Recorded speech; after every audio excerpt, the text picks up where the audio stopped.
Well, we did it again, Carrie. I did it. I hit it a second time after you didn't do it. You were a button pusher. Carrie Shaker going, this is a great day today. You found Elaine Pivinski, and what a story. The more I learned, the more excited I get about it. You want to start us off and tell us a little bit about who we're going to be interviewing? Well, you know me, I love a woman entrepreneur story, and this has everything because I also love wine. So I was on LinkedIn and came across a post about Elaine Pivinski, founder and owner of Franklin Hill Vineyards, self-taught winemaker, businesswoman, and philanthropist who pioneered the wine industry in Eastern Pennsylvania. So I don't want to give away the store right here in the intro, but this is a story you're going to want to hear. So stick around. Hi, everyone. Tim Kitzrow from NBA Jam and NFL Blitz, welcoming you to The Backpack Show. Your hosts, Chris Brogan, Carrie Gargone, Boom Shakalaka. Backpack Show. Boom Shakalaka. Who'd you look at today? I looked at Janie Godley, rest in peace. Wonderful comedian from Scotland and just a wonderful lady overall. I looked at Jessie Hooker Bailey, the Broadway actress that we got a chance to interview during the pandemic. Love her. I should see what she's in now. We should catch up and see where, she's wandered over to. For all we know, she might have some hit TV show we're not keen on. We should grab Elaine Pivinski up here and see what's going on. There's just so much to do. Elaine, welcome onto the show. So glad to have you here today. Hi, I'm so happy to be here. I love chatting. Well, we love learning from people who have done really interesting things because the show is all about business insights from unusual places. So first, I think we should set the stage for people because we interview a lot of founders, we interview folks in all sorts of industries. You were up against a lot to found this business when you did. So can you talk about how and when you did it? Well, I think it all leads back to the 60s. We all got married younger, so you all owe me a thank you because there was no birth control or Planned Parenthood yet. So we got married early, like at 18 years old. And at 19, I went to Woodstock, that famous festival in New York State. And that's what changed our life. At 19 years old, I thought my life was going to be cushiony, living in Montclair, New Jersey, the son of an architect. And meanwhile, he wanted to live in a commune in New York State. So to save my marriage, I said, well, why don't we buy a farm and live off the land ourselves? I mean, I'm 19 years old. I don't share well. I'm greedy. I'm possessive. I'm controlling. I don't take off my clothes. I don't belong in a commune.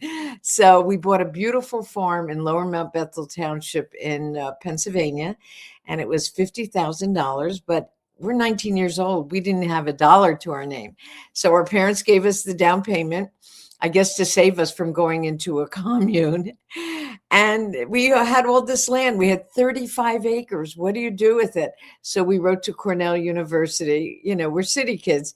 And Cornell said, if we wait 5 years, why don't you put some of the first vineyards in the state of Pennsylvania? And I thought, okay, so that was 71. By 75, it takes 5 years to get a plant to grow because it needs root system about 2 feet long. Actually, I'd never get a plant to grow. So you're going to be very proud of me what I got to grow, considering I'm from Fair Lawn, New Jersey. We weren't even allowed to have gardens in that development. But anyway, so by 75, the plants came in and we started the first planting of French-American hybrid grapes, and we were hoping they would grow. So how'd that go? How was the wait must have been kind of fraught because you borrowed all this money and you really don't want to go to the commune. So No. So it grew. It really grew. And the next year we put another acre, then another acre. And then how do you make wine? So we went and joined the American Wine Society. And these were all Bethlehem Steel executives, men that wanted to be winemakers, but their wives wanted them to work at the steel. That's where the money is. Don't find your passion, find where the money is. So they taught us about wines, how they should taste.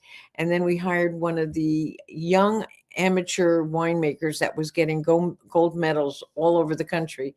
And for 2 years, we worked with him because we didn't know how to crush a grape, how to ferment it, what do you put in it to make it ferment, and how do you filter it? All those great questions. And he gave us about 2 years until I was able to do it on my own. And by 1980, we decided, I think it's time that we sell a little of our crop. It's been 5 years. And by 82, the building was constructed and we opened a winery. Now, we were hippies in those days, long hair and headbands. And this was sort of a Christian-based town. And we thought, do they drink in the Lehigh Valley? And sure enough, we opened up and within 3 months we were sold out. So the claim to fame is Lehigh Valley drinks wine. I was raised Catholic. We definitely drink wine like at least weekly. Yeah. So that was the journey, Wow. But so like no journey has a straight line. Everyone who thinks that is crazy. And so I'm sure that even when you talk to other women in business, you must have to say there were some rough spots. I mean, you get the 5 years, you get the thing started to go. Early on, you hit some pretty significant bumps in the road. Where's the early strife that makes this even crazier? Because I know I know what happens where the deed is not in your name, and I know what happens after that part. You got to give me just that gap right before I have to explain why I know that. I just remember that day when we signed the mortgage and the banker said, well, your name doesn't have to be on it because there's no need. You won't add to the finances of it. And I sat there and I go, okay, same like your name can't be on a credit card. Your name can't be on the mortgage.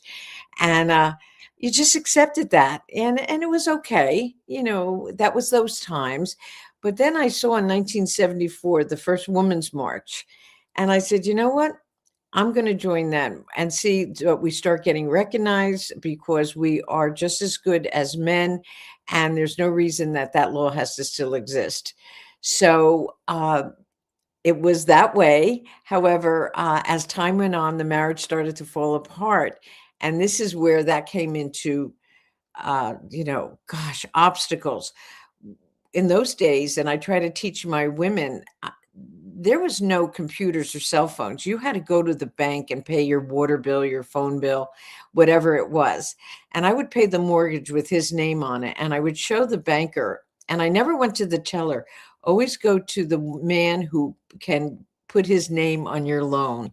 And I'd sit there and wait so he'd hear my story. And every month I had an appointment with him to show him I've carried on this mortgage by myself. And even though my name's not on it, goes on and on and on. And then I heard in 1986, about 3 years later, Ruth Bader Ginsburg made it a law that you cannot deny women a mortgage if she's eligible. So, of course, I cut the law out because who knows those laws. And I showed it to the banker and I said, I'd like to apply for a mortgage. And he turned around and he said, okay. And I was just so shocked. I didn't know what was involved. And then as we went to the meeting and I signed the mortgage, he said, Elaine, you're the first female that we ever gave a mortgage to without a man's signature. Amazing. Even though you've been coming in every month, paying it. And then they're like, well, how are you going to pay this? Like you're literally paying it already. Year after year after year and getting no credit for at least 4 years. And, that everyone needs credit and you have to show it by a credit card, but there was no, none of that existed. And when I did sign it, though, I took a deep breath. I was so proud of me, but I have to laugh. The interest rate was 16% at that time, but I never heard of interest. So, I always laugh. I'm Polish. I'm Elaine Pivinski, and I said, oh gosh, maybe that was a Polish thing, but I signed it anyway because I had that feeling inside, I'll make it somehow. And the first thing I did is reclaim my birth name and I made myself a woman-owned company, which did not exist in the 80s. And that thread keeps going, though. Like you have a very strong woman first kind of approach. You are picking out moms from the school bus line, which sounds crazy. Can you talk about that just a little bit? Well, I had no workers. My driveway's a mile long. So, I had no neighbors. So when I took my children to the bus stop, I'd follow the bus and see what mother looked like she was going back in the house and not working. And there was 4 of them on Franklin Hill Road, and I'd knock on their door and I'd introduce myself and I'd say, is there any way that you would like to give me an hour or 2 or 3? I understand you're a stay-home mom, but you can go home and make dinner and be there for the children. But I really would like you to help me out. And the first person was Bonnie Peischer. She came to me and she hasn't left. It's 45 years later. She's still here as my executive winemaker. And these girls came because they wanted to work, but they knew that because living rural, there's no like daycare close, or you didn't have the money for a daycare. So this worked out perfect. And sometimes even when your children were sick, they came to work with their children. They sat on my couch with, with crackers, saltines, and watched TV. But Getting it done. Getting it done. And these are girls that liked hard work. We weren't wearing pantyhose. We were wearing jeans and pantyhose. We like to get dirty. Whose invention was that? Jackie says, I work at a plant nursery and many of our ag workers are female, quite a lot, actually. So you were trendsetter. Yeah. And I recently did an event with Rodale. Do you know all the farmers are women? There's not one man farmer at this one garden that I went to. And we're nurturers. We get our hands dirty, and I think women love being farmers. It's just that maybe there's not any money in it, or I chose vineyards, and of all the crops you can grow, I think it's the best return per acre. Well, you're seemingly making it work. Yeah. Did you have something, Carrie? I'm sorry. I didn't mean to cut you off. Oh. Just a comment. Good morning. And yes, same here in Oregon with the female ag workers. So thanks. Everyone's excited about that. You go ahead, Chris. Sorry. No, it's okay. You mentioned Bonnie Peischer, and she's been with you, I think, over 40 years. She was a young mom with twins. I believe I read, you have to correct me if this is wrong, she wasn't exactly a credentialed winemaker. Like, none. You did not pick a pro. What the heck? You just said, go ahead and figure it out. She didn't drink. She didn't even drink wine. But you know what? She followed directions. And Bonnie and I grew up from the school of hard knocks. If it didn't work, we tried a different thing. And we tried again. And then she had a very good husband that was very mechanical. So if we were changing a pump on a motor or something and we messed up, he would help us fix it. And I gave her full range and make mistakes.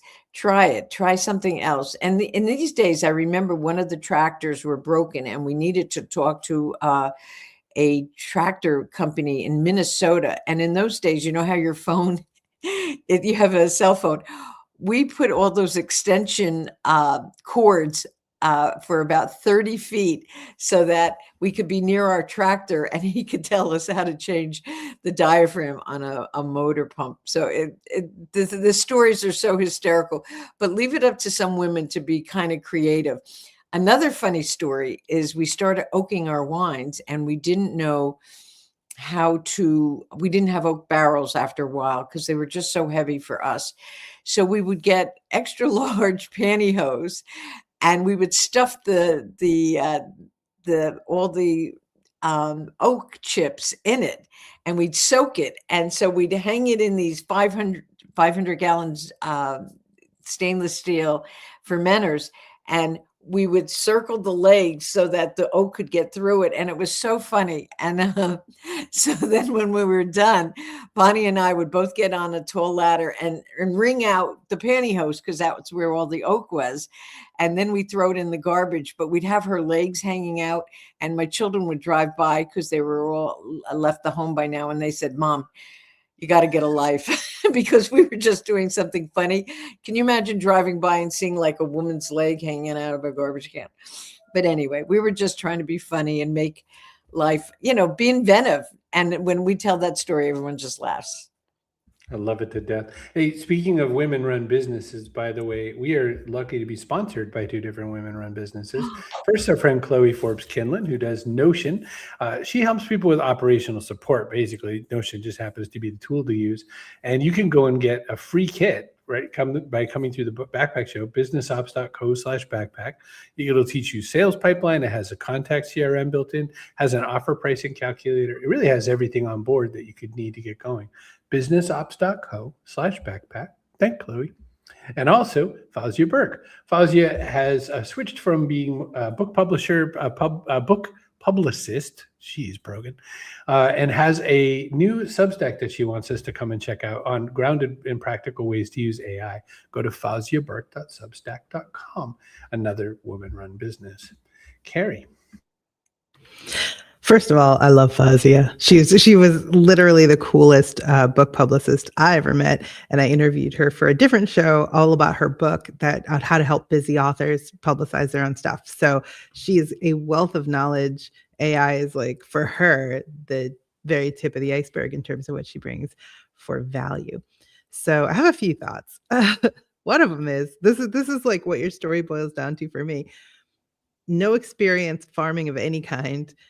No experience owning property, hiring people who have no experience. It is just a colossal demonstration of faith in yourself, faith in other women, faith in the world to help you get through. And then kind of, it seems like, to me anyway, just a refusal to take no for an answer. Does that about sum it up? What makes your success? I really think so. I think the turning point of all the struggles, going through a divorce, trying to get a mortgage, trying to raise children, and without a partner, and losing a partner, we don't discuss that. Someone that you thought you'd spend the rest of your life with, you're a single woman coming from New Jersey, living so rural, 1 mile away. You're not used to the environment. However, in 2003, we had a governor called Governor Rendell, and he decided to throw women a bone and had a competition called Top 50 Women in Business. Some friend of mine wrote in because she saw my struggles and how it was very, very difficult as a single mom raising children and taking over the business. And I was awarded that acknowledgement. And I thought to myself, my office was my bedroom. So can you remember? And a fax came through in my bedroom at 10:30 at night from, Harrisburg telling me this award. And I sat there and I just closed my eyes with a tear and I said, someone noticed. It was like the gratefulness of like all these, 20 years, no one gave me a pat on the back. Not that I was looking for it, but I sat down there and I said, I've been noticed. And then when I went to the award, no one was growing, no woman, 50 of the 49 other women, did they ever have a company where they had to turn the soil, plant a plant, cultivate it for 5 years, turn it around, grow it, produce it, bottle it, and market it. These were mostly women that, maybe worked for a bank or an insurance company that, helped women. So that was such a great award for women, because when women are lifted, we're all lifted. And to me, I lifted the agriculture business. I lifted the single mom. And a lot of women were just, oh, poor me. And, oh my gosh, how did this happen to me? I am sitting no, I didn't own it yet. I'm sitting in a 203-year-old farmhouse. And I sat down one day and I said, think how many women before me took care of this house. They swept the floor, washed the windows, and gardened, mowed the lawn. I was a caretaker. I didn't have that possession that like, this is mine, and angry, and I don't want it taken away from me. I just thank God that I said, thank you for allowing me to be a caretaker in this beautiful farm for this time. Now, sometimes, guys, I cried and screamed and drank too much over this situation. But in general, what kept me going is that always remember you're a caretaker and someday you're going to move on and you're going to turn it over to another human being to do it. And that's what that award gave me as top 50 women in business. And I thought about it, and I thought agriculture got lifted, farming got lifted, and all those other occupations that were not recognized before. So we have a couple comments, and then I have a question about passing the reins along. So Jackie says, other women are awesome. I've been divorced twice, 2 kids, have 2 jobs, a podcast, and run my own side business. So yes, I hear this.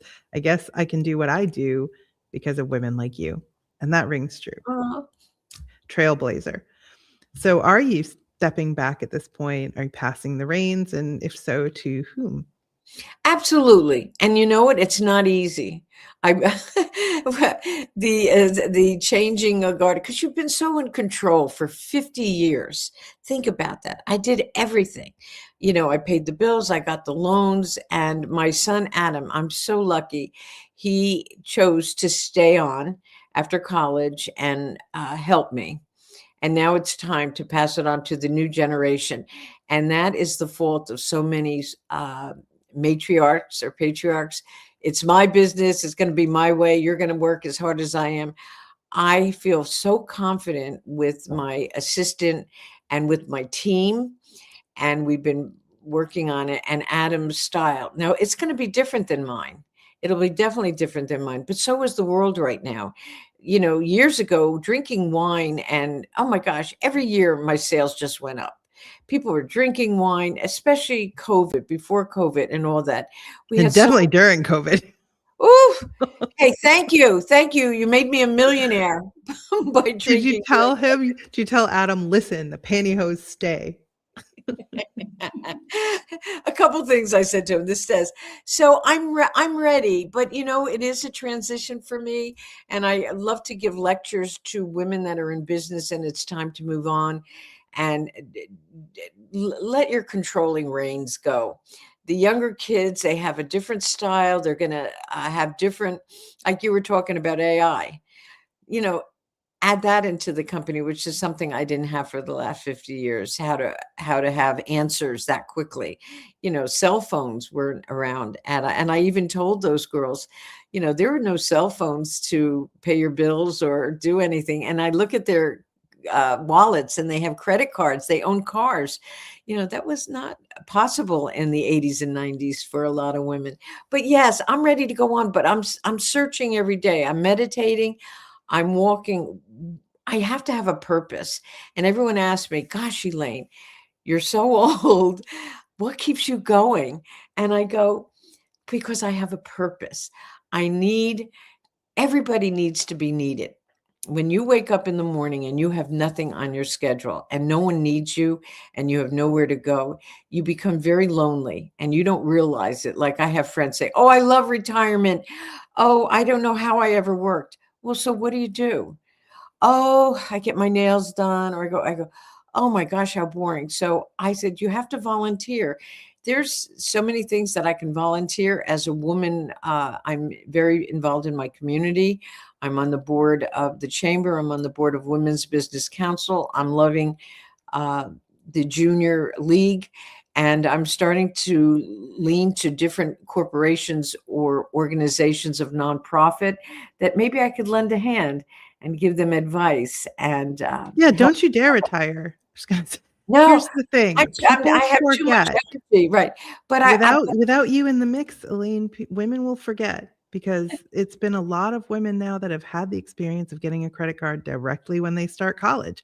They come to campus, or whatever, like wherever they are. The credit is easy these days, and the sexism is a little more on the down low, and the opportunities abound, right? So they will forget the struggle if you don't. I think that's where my place will always be, to keep the pulse on being recognized. And, we did get a setback lately politically, and it just turn it around and don't give up and start all over again. Someone asked me the other question about the frost. We had a frost 2 nights ago, and Channel 69 came and interviewed me because all of the primary buds got damaged terribly. And I went, oh my gosh, we just spent all winter with that hard, cold weather.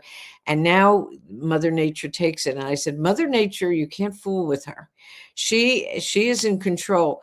But think of all the things that I had to overcome, from being a single mom, getting through my divorce, raising 2 children, educating them, and being close to my grandchildren.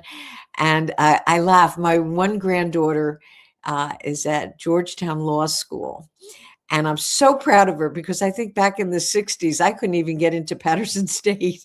And then, the grandchildren today are just, I love their empowerment, and I love where their soul and their heart is. I was thinking about the fraud. I've thought of a million things in the last 10 minutes. Yeah, I would say that you've got such a story, and I love that Carrie pointed out that you really still need to bring the legacy forward. I'm speaking, when they say that if you have a hammer, everything looks like a nail. Well, as a book author, I'm thinking, Elaine, that maybe next is a book, because I feel like that would be a great way to keep that all together. I have this feeling that if you put a book together, you might call it When One Woman Is Lifted, We're All Lifted, because I've heard that's your mantra. Can you talk a little bit about how that works into your world? And maybe that's the message you're bringing forward to other people. Like, what do you tell a young woman when you show up at like a little chat for business people? A young woman comes up, says, I want to do what you did. Now what? Yeah, I want to be you when I grow up. I love that when they tell me that. They want to be. And I try to even tell the girls today, because, as much as I support women, some of us really have issues, and I always try to tell everyone has a story, and some of them we don't know. And I'll remember this one woman came in and she was just miserable behind the bar. And my 3 girls were trying to make her happy. Nothing made her happy. I didn't even like her. And the only redeeming quality she had is that her husband looked like Jerry Garcia from the Grateful Dead. So I gave her I said, okay, I'll give you a chance. I took her for a walk and I showed her my farm and I showed her the production, and she cried to me and she said, no one's been this nice to me. She said, I've been a school teacher in Brooklyn for 35 years and I just got beaten up by one of the gangs and I have a broken arm, and this is my legacy of my life.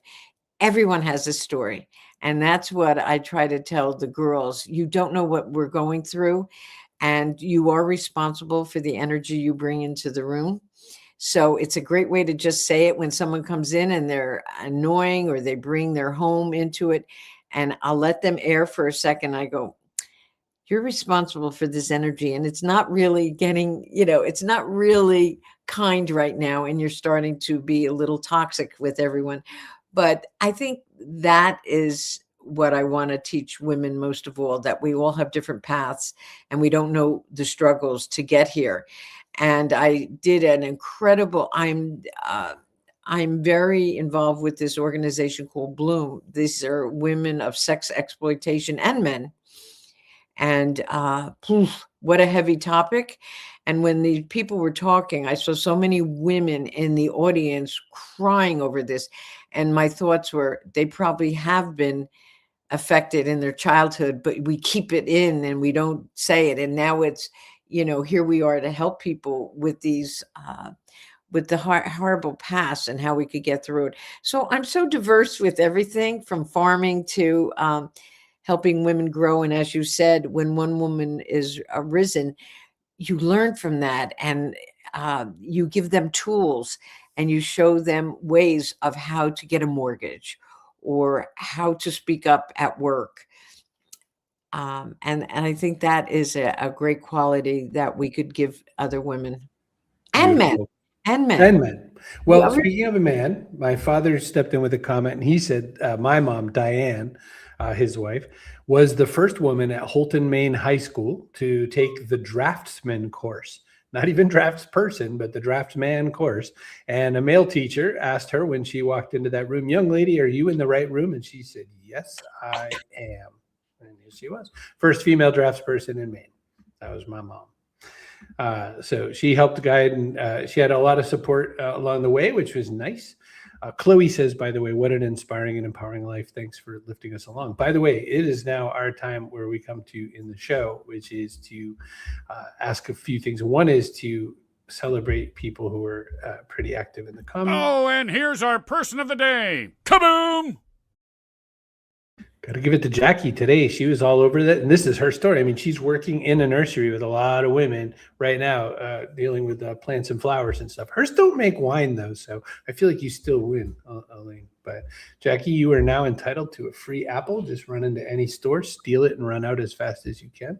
Don't even have to wash it. Just eat it. It's good. It's perfectly fine. Elaine, we've come to the part of the show where we ask every single guest just one question, the same, which is the backpack question, which is, if you had a little backpack to put stuff in, what would go into your backpack to help people with the future? It could be something physical, like a watch. It could be something metaphorical, like hope for the future. What's something you're going to add to it today? Abundance. It's plain and simple. I pray for abundance, and that could be abundance in health. It could be abundance in guidance. It could be in finances and in money, but I want to think abundance. And I just know the universe wants you to excel. The universe wants you to be happy, and just keep thinking abundance. And it's a happy word, and it's a happy thing to receive. An abundance of wine. Absolutely. I would be happy to receive it. Well, my dad also says that I founded a draft of a book that my mom started, I'm assuming she, to write in 2022. It's in an Apple Doc format, so he's going to see if he can do something with that. That's pretty cool. Well, I was very lucky to have a strong woman in my life like that. Carrie had a strong mother in her life as well, who did a lot of important things. And in the times before that, my grandmother, I mean, she worked in a mill. She was a factory worker and put bread on the table that way. So it's definitely a thing. But I would say that I was thinking about the notion of, in the sense of, if my grandmother was working today, what would she pull from Elaine's story? And I did think one thing.